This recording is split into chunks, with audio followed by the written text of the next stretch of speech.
ಕುಡಿದು ತೂರಾಡ್ತಾ ರಸ್ತೆಗೆ ಬಿದ್ದಂತಹ ವ್ಯಕ್ತಿಯ ಮೇಲೆ ಹರಿದಿದೆ ಬಸ್. ಹಿಂಬದಿಯಿಂದ ಬರ್ತಾ ಇದ್ದಂತಹ ಬಸ್ ಟೈರ್ಗೆ ಸಿಲುಕಿ ಸಾವನ್ನಪ್ಪಿದ್ದಾನೆ ವ್ಯಕ್ತಿ. ಕುಡಿದು ತೂರಾಡ್ತಾ ರಸ್ತೆಗೆ ಬಿದ್ದಿದ್ದಾನೆ ವ್ಯಕ್ತಿ. ಅನಂತವಾಗಿ ಬಸ್ ಬಂದು ಹರಿದು ಬಿಟ್ಟಿದೆ. ಹಿಂಬದಿಯಿಂದ ಬರ್ತಾ ಇದ್ದಂತಹ ಬಸ್ ಟೈರ್ಗೆ ಸಿಲುಕಿ ಸಾವನ್ನಪ್ಪಿದ್ದಾನೆ ವ್ಯಕ್ತಿ. ಕಾಮಾಕ್ಷಿಪಾಳ್ಯ ಹೆಗ್ಗನಹಳ್ಳಿ ಮುಖ್ಯ ರಸ್ತೆಯಲ್ಲಿ ಒಂದು ಘಟನೆಯಾಗಿದೆ. ಕುಡುಕ ಚೇತನ್ ಕುಮಾರ್ ಸಾವನ್ನಪ್ಪಿದ್ದಾನೆ. ಚಾಲಕನನ್ನ ಅರೆಸ್ಟ್ ಮಾಡಲಾಗಿದೆ. ಬಾರ್ನಲ್ಲಿ ಕುಡ್ಕೊಂಡು ತೂರಾಡ್ಕೊಂಡು ಆರಾಮಾಗಿ ಓಡಾಡ್ಕೊಂಡು ಬರ್ತಾ ಇದ್ದ ಚೇತನ್ ರಸ್ತೆ ಬ್ಯಾಲೆನ್ಸ್ ತಪ್ಪಿ ಏನು ಮಾಡ್ತಾನೆ, ರಸ್ತೆ ಮೇಲೆ ಬೀಳ್ತಾನೆ. ಹಾಗೇನಾಯಿತು, ಹಿಂಬದಿಯಲ್ಲಿ ಬಸ್ ಬರ್ತಾ ಇತ್ತು. ಬಸ್ ಏಕದಮ್ ಹರಿದು ಬಿಟ್ಟಿದೆ ನೋಡಿ ಚೇತನ್ ಕುಮಾರ್ ಮೇಲೆ. ಚಾಲಕ ನರೇಂದ್ರನನ್ನ ಬಂಧನ ಮಾಡಲಾಗಿದೆ.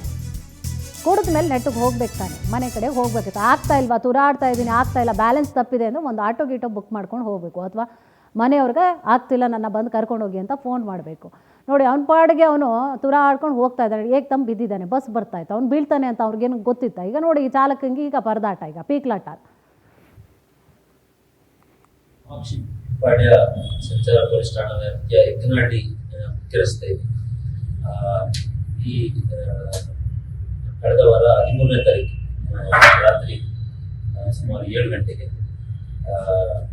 ಒಬ್ಬರು ವ್ಯಕ್ತಿ ಕುತ್ಕೊಂಡು ವಾಕ್ ಮಾಡ್ಕೊಂಡು ಹೋಗ್ತಿರ್ಬೇಕಾದ್ರೆ ಅವ್ರ ಬ್ಯಾಲೆನ್ಸ್ ತಪ್ಪಿ ರಸ್ತೆ ಕಡೆಗೆ ಬಿದ್ದಂತ ಸಂದರ್ಭದಲ್ಲಿ ಒಂದು ಪ್ರೈವೇಟ್ ಬಸ್ ಅವ್ರ ಮೇಲೆ ಹರಿದಿರುವಂಥದ್ದು. ಇದರಿಂದ ಅವರ ಸ್ಥಳದಲ್ಲೇ ಮೃತಪಟ್ಟು ಈ ಬಗ್ಗೆ ಕಾಮಾಕ್ಷಿಪಾಳ್ಯ ಪಂಚಾಯತ್ ಠಾಣೆಯಲ್ಲಿ ಪ್ರಕರಣ ದಾಖಲಾಗಿದೆ.